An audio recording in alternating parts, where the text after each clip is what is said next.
Today we're going to talk about a very exciting topic about social media in China. And I'm happy to be here because I have two panelists with me to share their experiences in terms of research and marketing practices. And one panelist is from the industry, so she's going to share with us her experiences in terms of penetrating the Chinese market. And another panelist is an academic, so he's going to share with us his research on social media.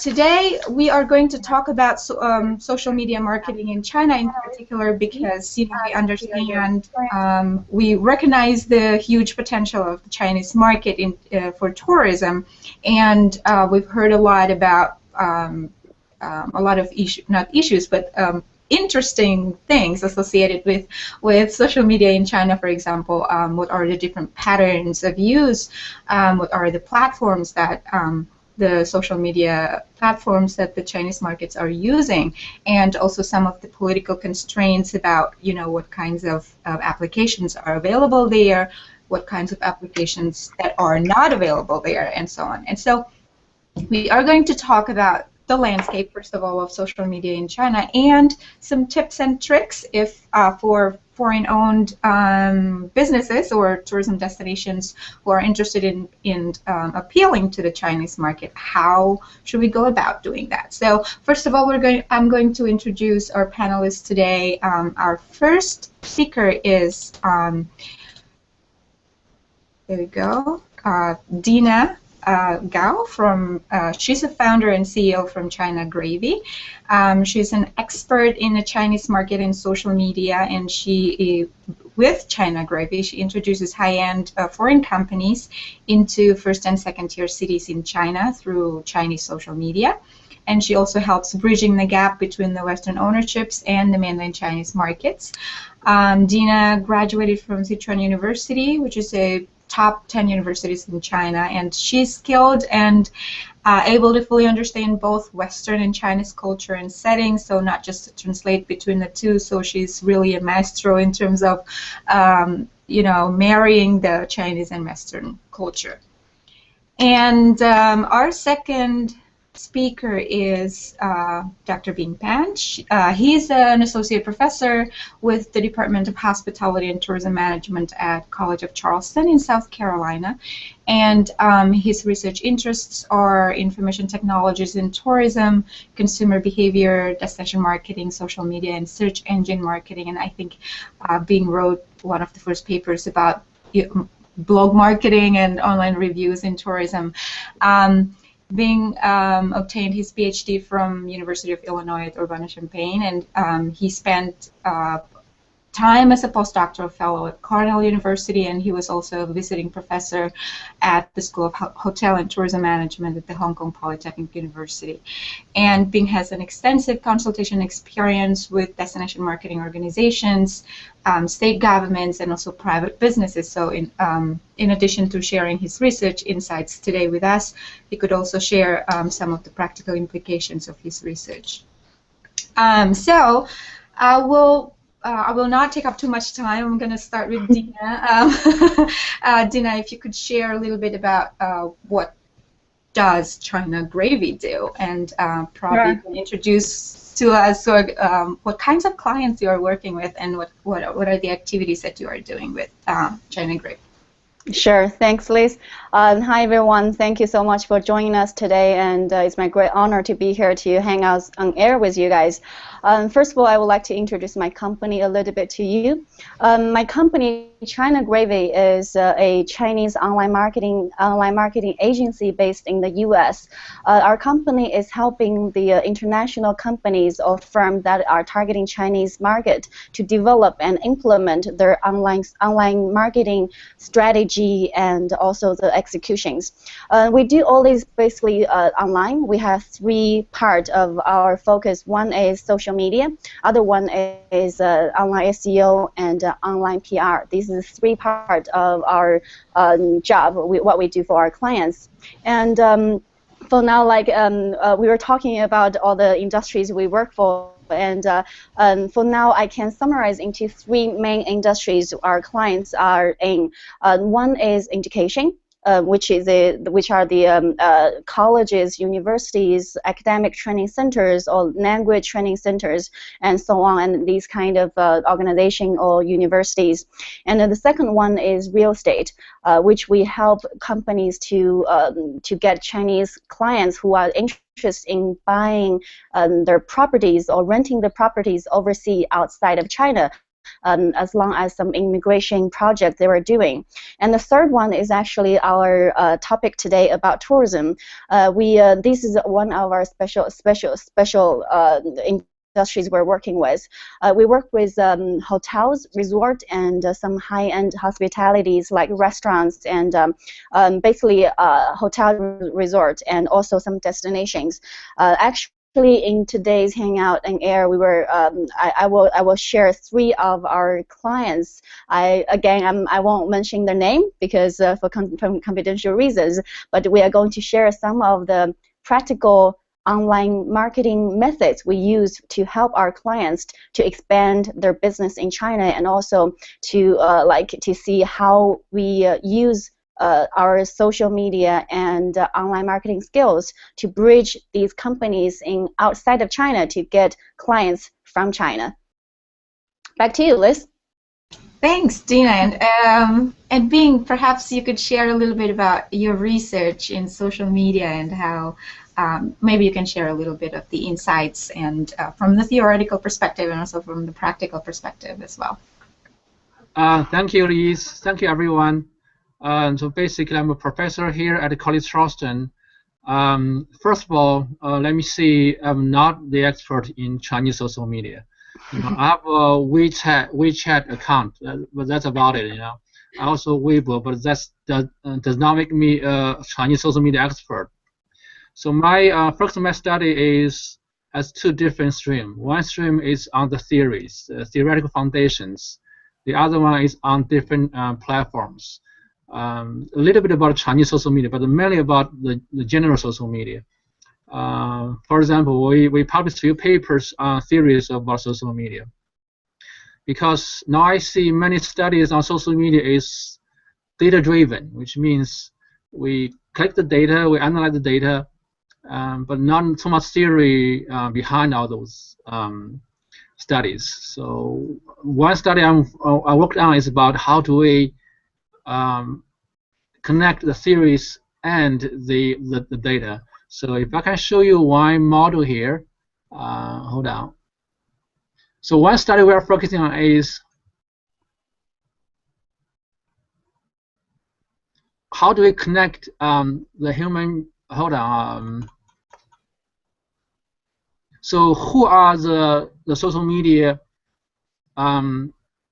the originator, which means who's talking about the social media and who's receiving the social media content. And for example, why do they share social media content?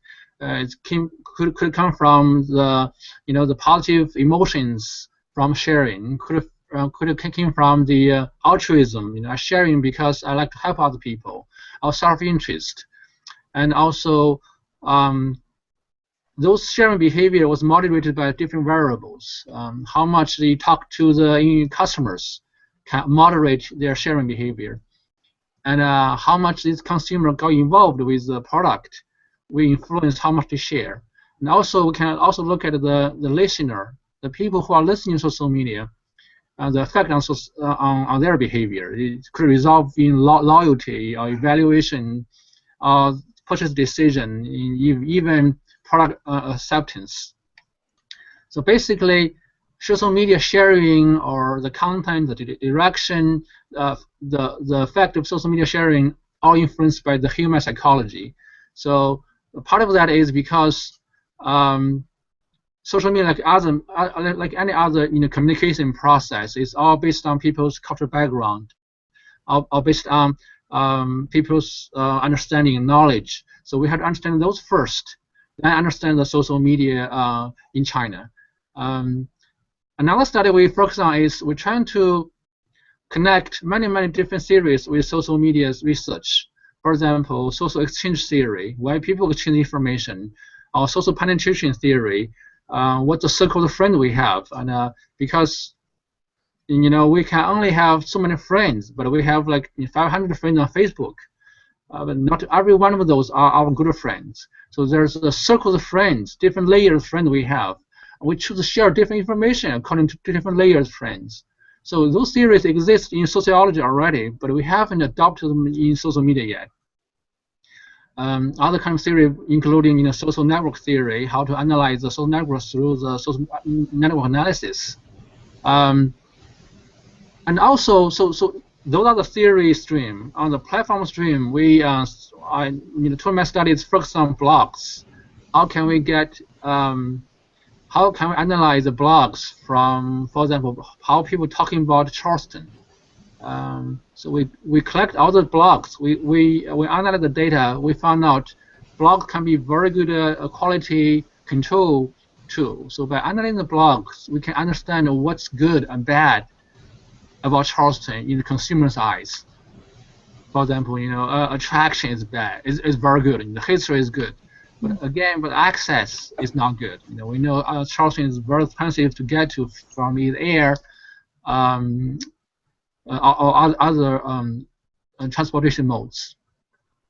Another study we have done is we analyze people's trust on social media. We compare their trust on a word of mouth from colleagues versus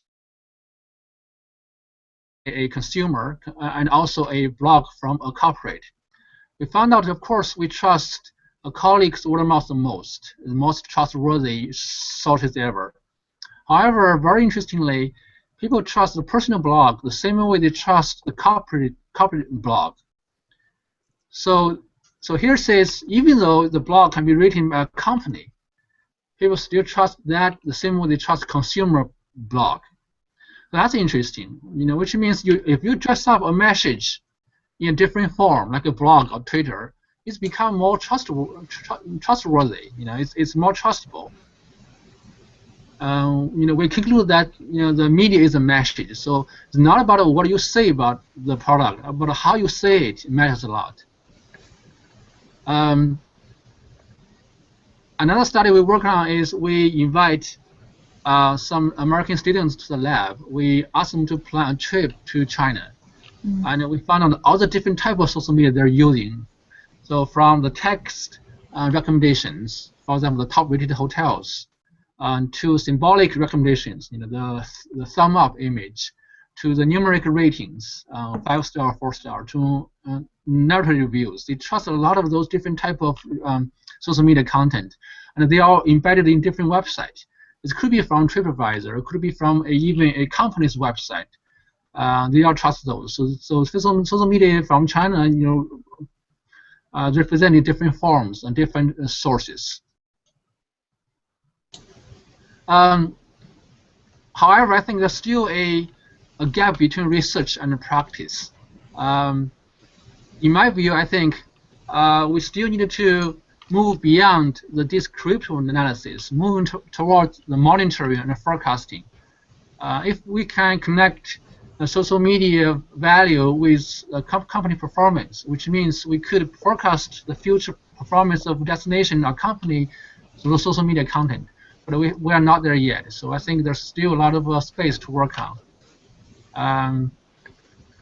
So basically, that's some research background in social media.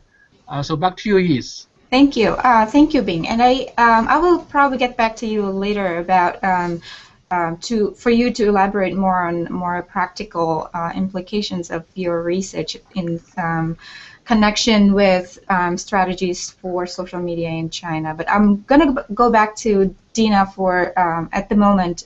If you can share, Dina, your expertise in terms of social media landscape in China. Who are the big players there? What are the platforms that people are using, and the current trends, perhaps, in social media in China? Sure.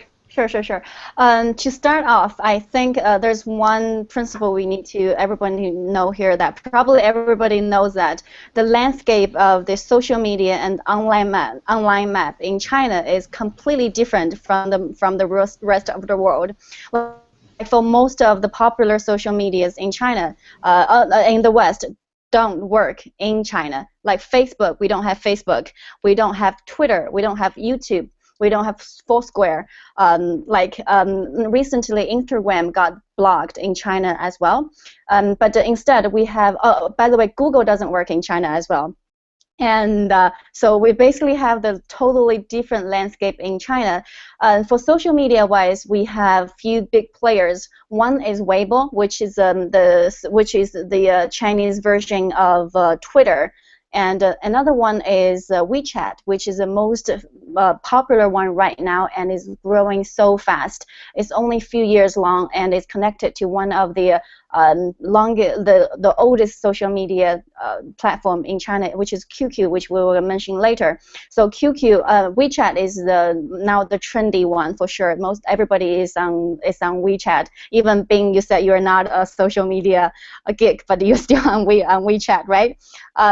But QQ, and next one is QQ. QQ is the longest social media platform in China. It started in 1999. So everybody in China, if they're online, back in 1999, I was still a student, and I was like, the first thing I did of using computer, besides learning typing, is how to use QQ. I'm sure, Bing, you have the same experience as well back then, right? So QQ is our oldest one, and next one is Douban. Douban is the Chinese version of MySpace, but MySpace back then, it was more about event organization and some of these artists or like get together the event management. But now MySpace is more into music, art, and all those sharing platform. But Douban is still into the old version of MySpace, which is event organization and some of the online, offline, get-together kind of organization platform, and also is a sharing of the small community, this kind of website in China. And the last one we could mention is Youku, which is Chinese YouTube. Even the name sounds the same in the West, but Youku is less active, less popular than in China than YouTube, because YouTube is basically the main video channel in the West. But in China, we have YouTube, we have Youku, you have Tudou, we have Qi, we have like 360. These different platforms is different, but Youku is more for a combination. Others like Tudou, Qi, they're more for videos or movies. You know the copyright in China, so we can just basically browse online to watch any movies, any shows, anytime. So Youku is the representative of this online video platform in China.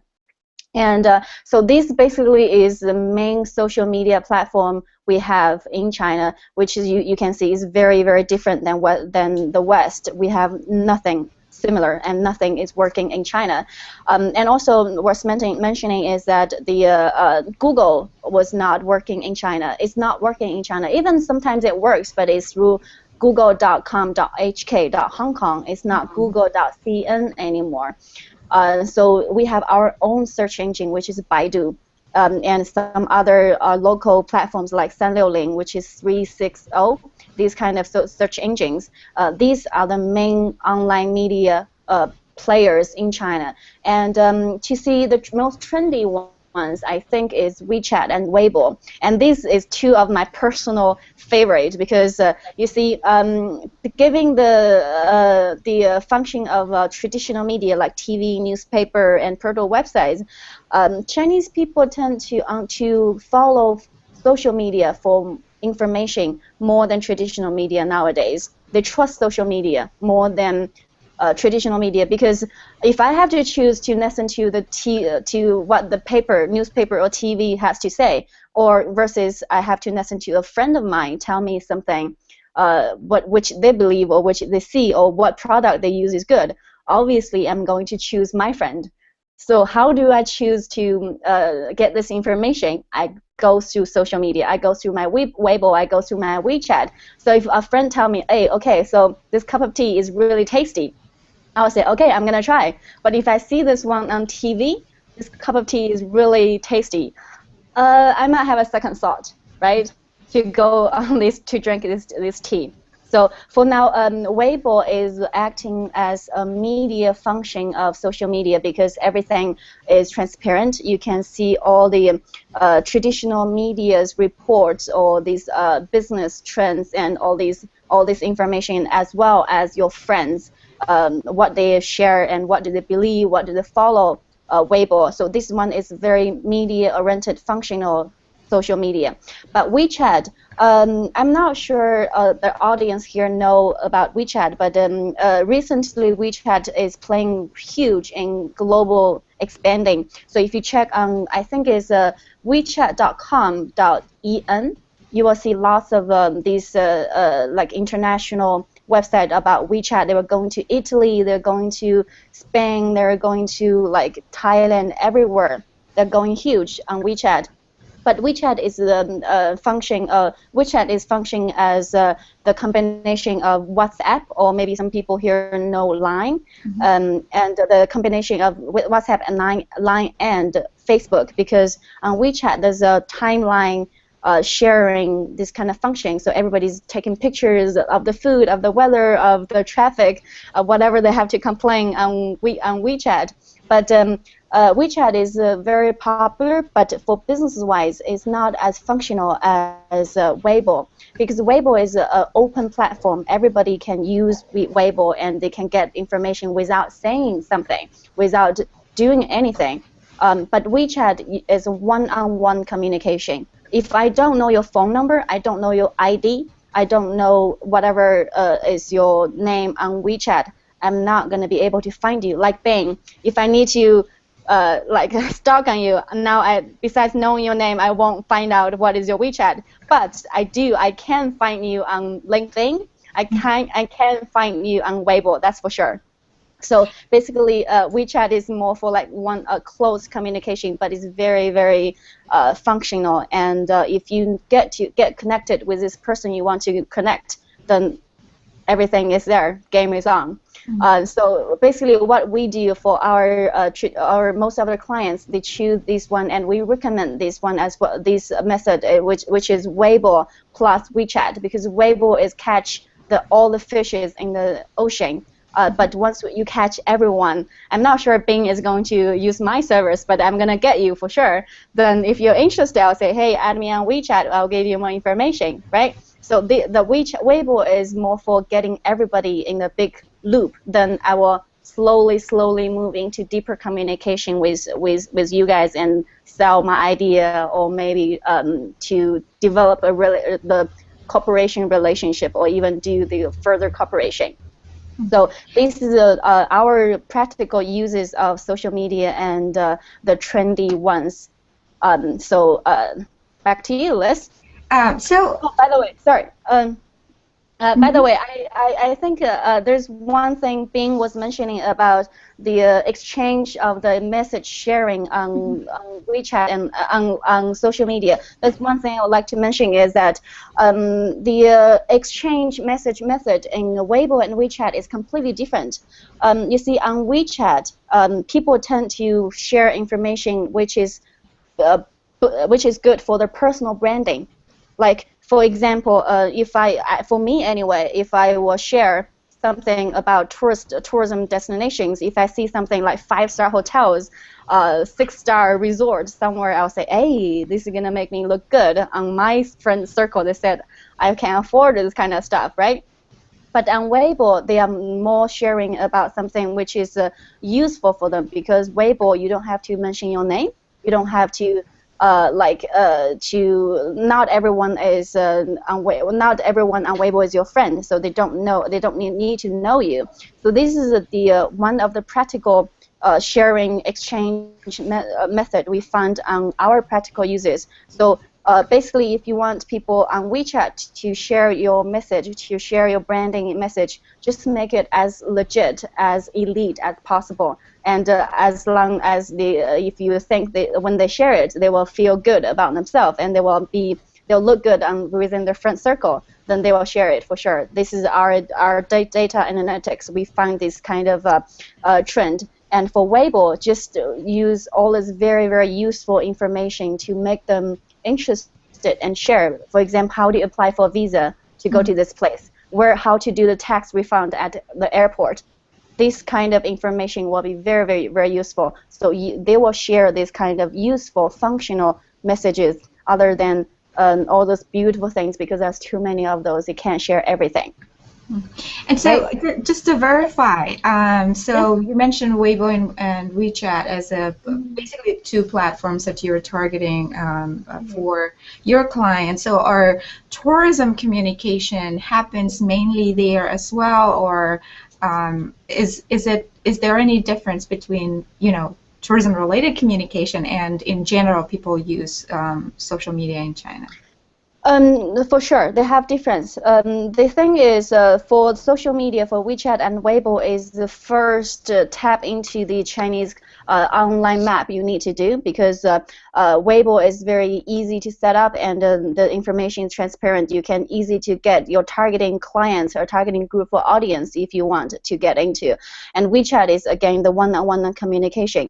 But industrial-wise, you need to get into some other platforms like some online BBS, online forums, and online booking sites, and like Bing was mentioning, some online blogs, or even some press release, some travel section of the portal websites. So it depends on what kind of industry you are in. I mean, what kind of business you are in, and what kind of audience you want to target.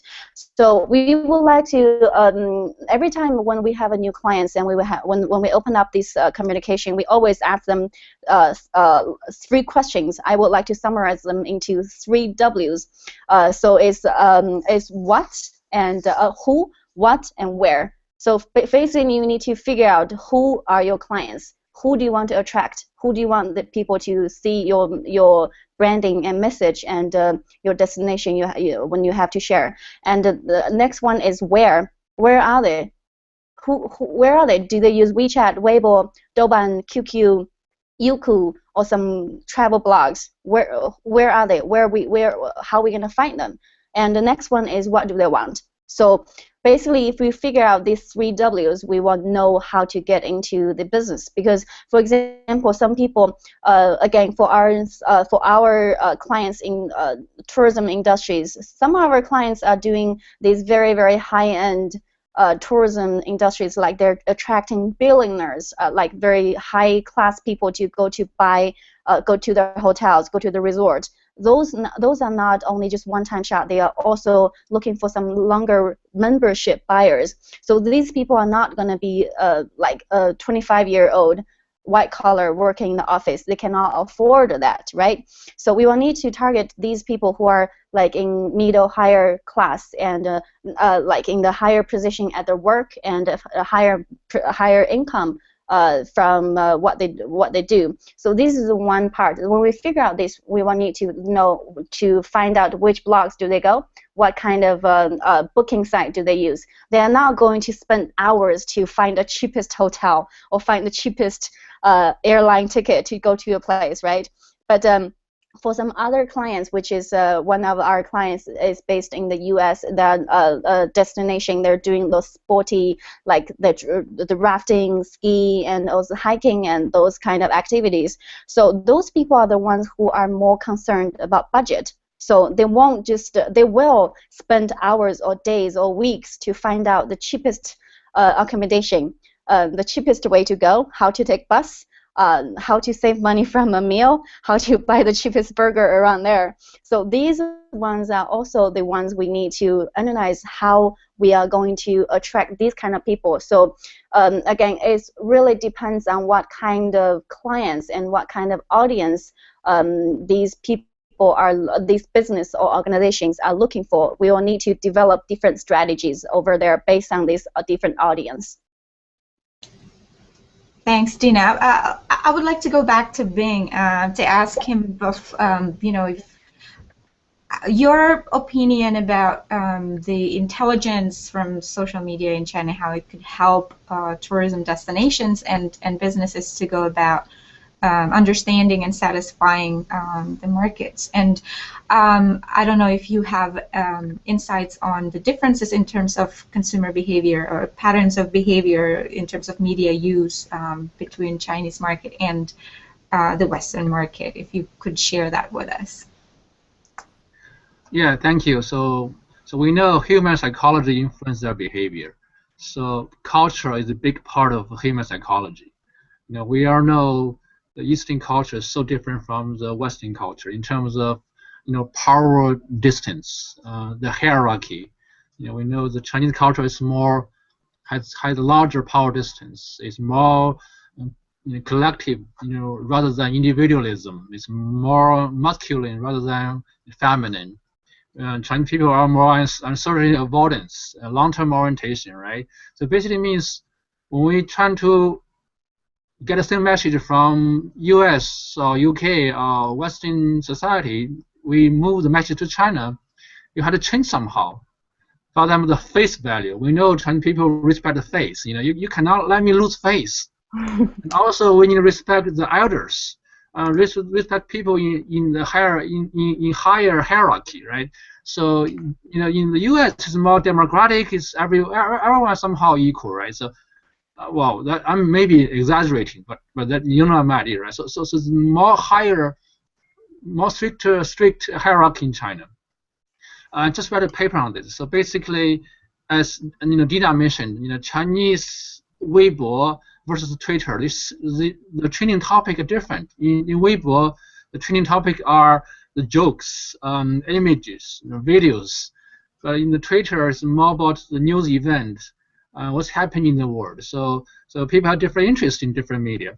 And also, it's interesting that Dina mentioned about WeChat, because see, the difference between WeChat and Weibo and Facebook is very subtle.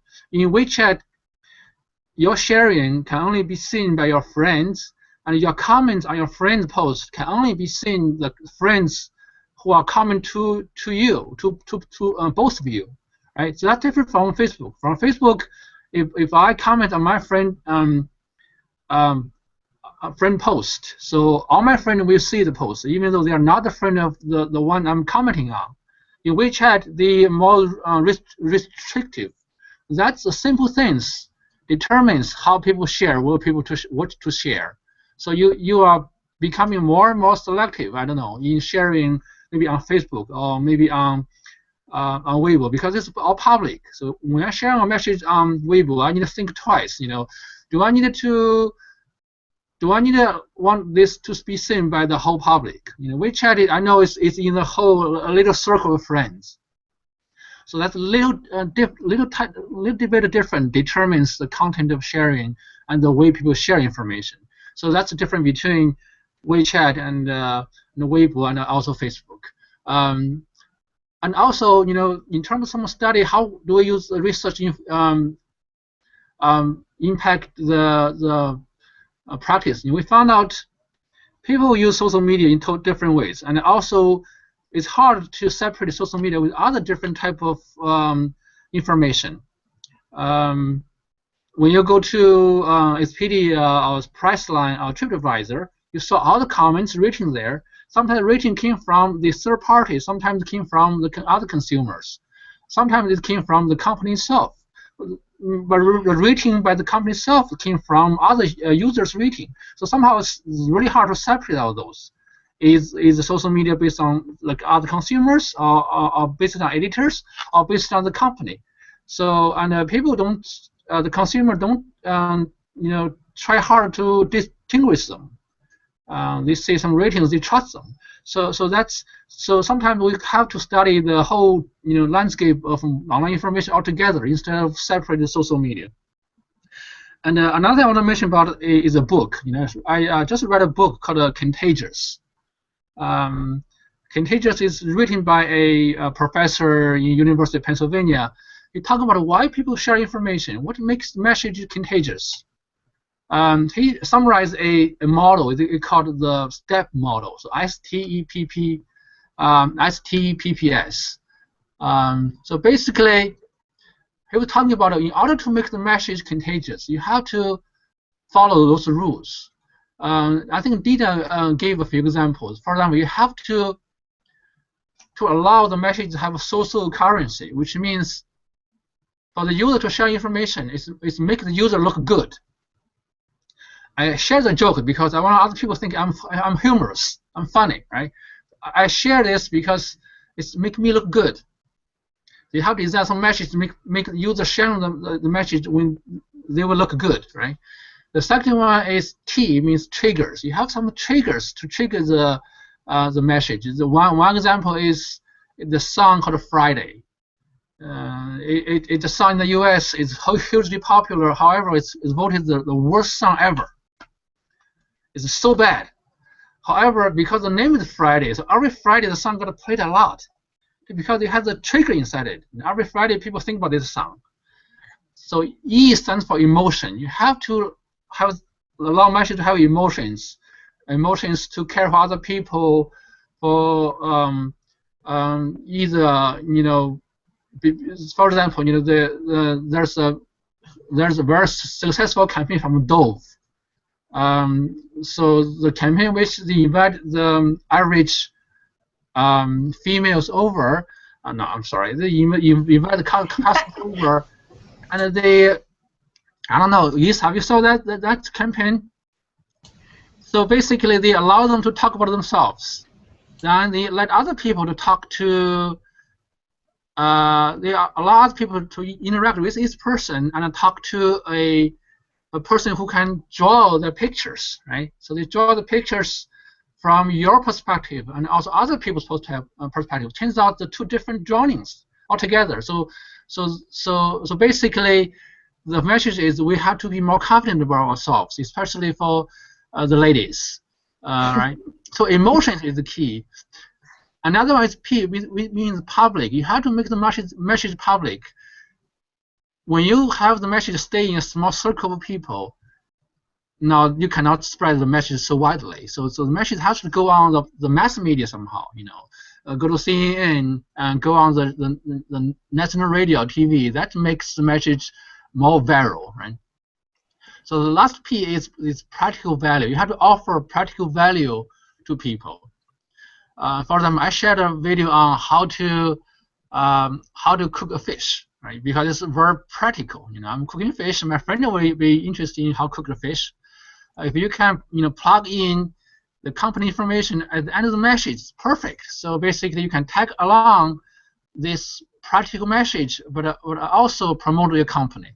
So STTPP. So that's a summary from this book. It's called Contagious. So basically, a lot of research can inform the social media marketing, social media campaign. I think tourism product is the same as other type of product, but maybe more experiential. Because if you go to somewhere, go to resorts, go stay in a hotel, you're gonna spend a lot of money, and you're gonna spend a lot of time to plan the trip. So basically, you have to do more research.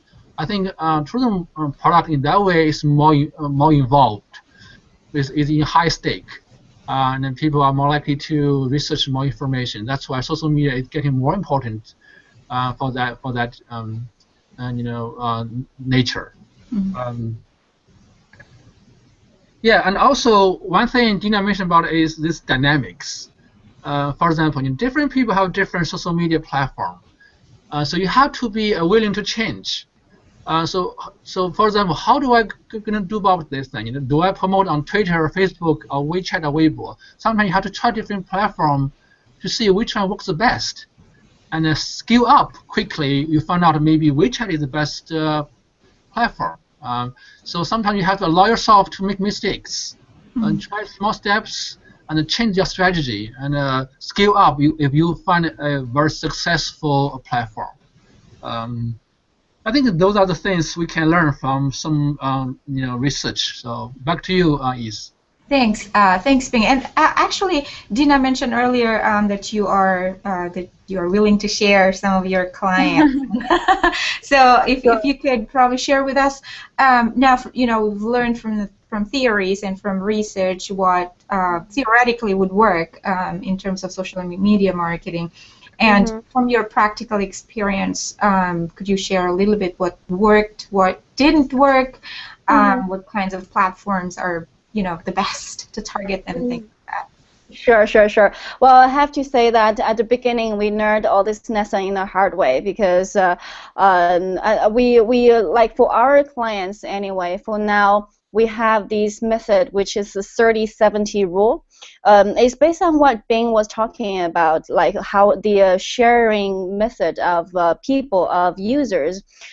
Because for our clients they all want to sell the product. They all want to promote their service or destinations, or they all want people to book the hotel, the resort. But they are not going to get this by just saying how great we are every day, like come every day. They cannot, because if you keep doing this, people are gonna get sick of you. They're gonna say, okay, I had enough. I know you, but I'm not gonna follow you anymore. You just like giving all this junk email, junk messages to me. I don't benefit from that anymore. So instead, we developed this kind of 30-70 rule, which is 30% of the post is going to be about their clients. It is going to be about the business, about what type of room do they offer, what type of breakfast do they offer, or what kind of activity do these resorts and destinations have. What can you do there? So these are going to be like the 30% of the business-oriented messages we share to people. And the 70% of them is going to be what I like to call it side information, like nothing. I mean, not going to be strictly involved about with this client's business, but it's going to be something related. For example, one of our clients, again, we talked about this before. I'm not going to say their name because of the confidential reasons. One of our clients, they are a 5-star hotel resort chain in Southeast Asia. What they do is they actually don't really sell the like the bookings of the room of the villa. They're doing all those the membership. They want us to promote their membership to buyers in China. So they you can see from one membership they cost like 20. I'm really bad at number. 200,000 RMB, which is around like 30,000 USD. Is that right? Roughly that number. So these people, they are not going to just share about, hey, come to book to stay at our hotel or resort for one day, enjoy the spa, enjoy the massive view from your window. They're not going to only do this. Instead, for sharing some of the villas of the beautiful destinations about the views from their resort, they more promote into a lifestyle. Like, hey, join our membership. You will have this privilege of having the membership of booking from our website, booking from our customer service, book from anywhere you want, and book the next day if you want to go. So they promote this kind of lifestyle, like the luxury lifestyle. So for these ones, we actually share more about lifestyle other than their actual product. We share, okay, so what is the best wine you could enjoy at a tropical island? What is the best yacht destinations you can do around these destinations? And what is the like best diving place around here? So we don't really share about, oh, our room is so comfortable, our bed sheet is so soft, our spa is so amazing.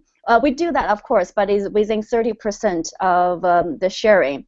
Instead, we brand this client into a higher end of the lifestyle promotion.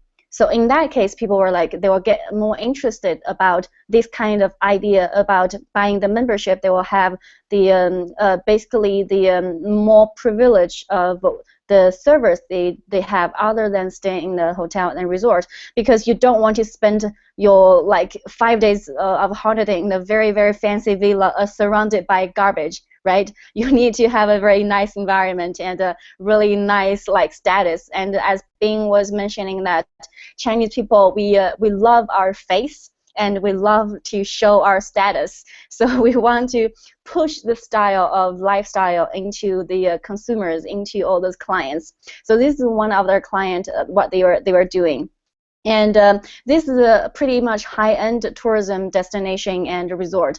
But on the other hand, one of our other clients is a destination in the U.S. It's not a very fancy area. It's not New York. It's not San Francisco. It's not like Chicago, anywhere. It's a smaller, sporty part of the U.S.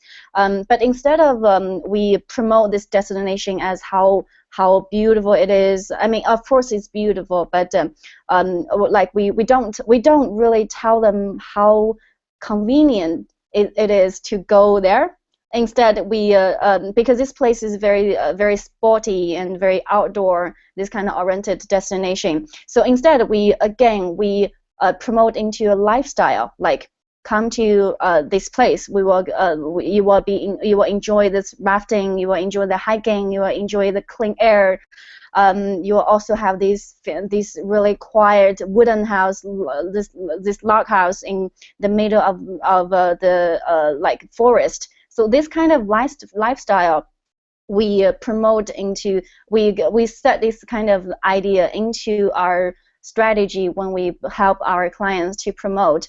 So basically, what my understanding is that when we promote business or tourism industries and destinations, hotels, we would like to do cross communication, cross promotion. We don't only do like to repeat the same thing about how beautiful this place is, how convenient this place is, how good the weather is here, and like all the things about the business. Instead, we do all this additional benefit about this place, about this destination, about this hotel, and about this resort. So like for these ones, actually the additional side message we promote is sometimes, I mean, most of the times we find had the most engagement with with their audience, and sometimes sometimes every month we have a monthly report of how this social media works for our client.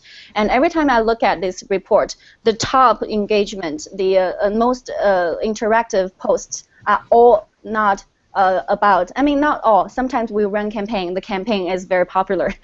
So, but and the daily time in the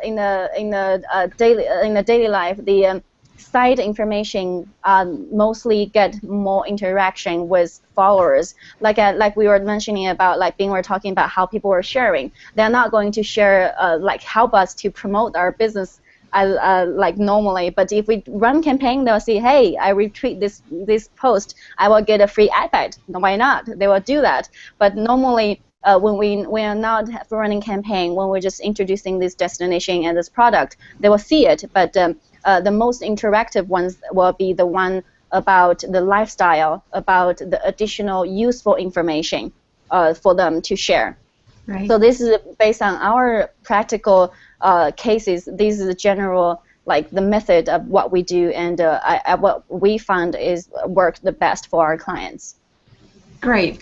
So just to somehow reiterate, so you don't need to repeat the same types of information that you have in different channels, but with social media, the most important thing is that you keep them coming, right? You want more engagement, so that you have to give them the hook, basically, right? Yes. And so giving them resources so that they keep coming back. Great. And actually, we need to probably wrap this up in a few minutes. So before we do that, I would ask both of you if you have any,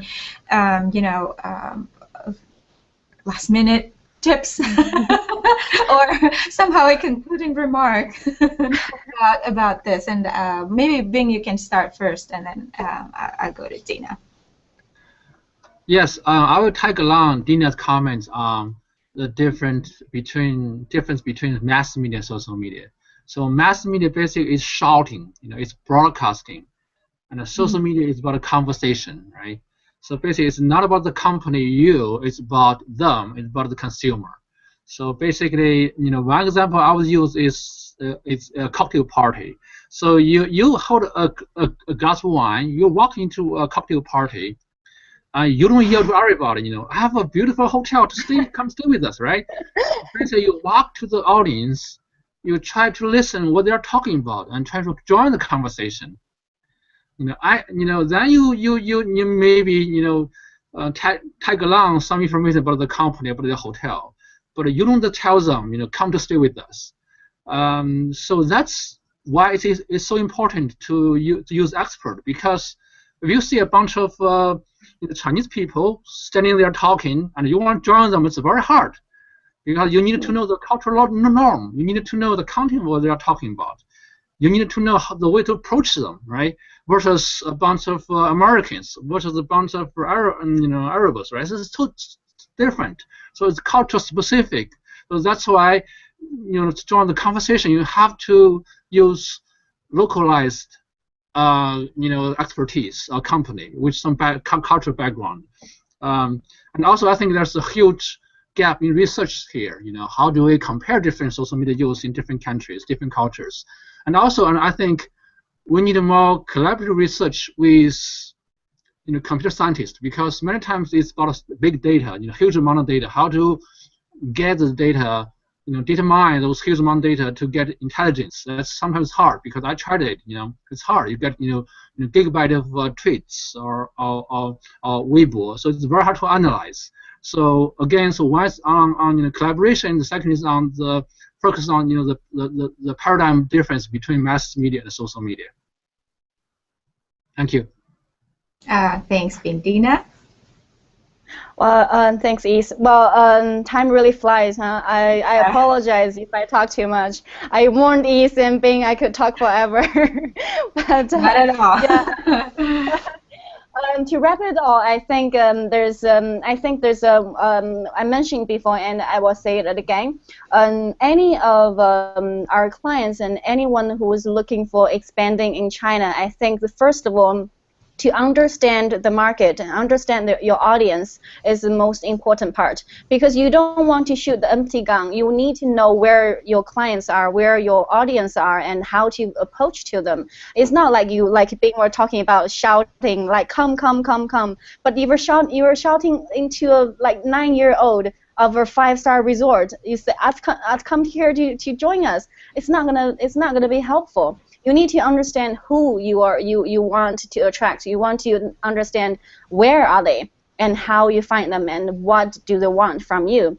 So this is a method I would like to introduce to all of you in this hangout, and just try to understand who is your audience. Then just analyze the different platforms. And for the different platforms, I think there's way more than only social media.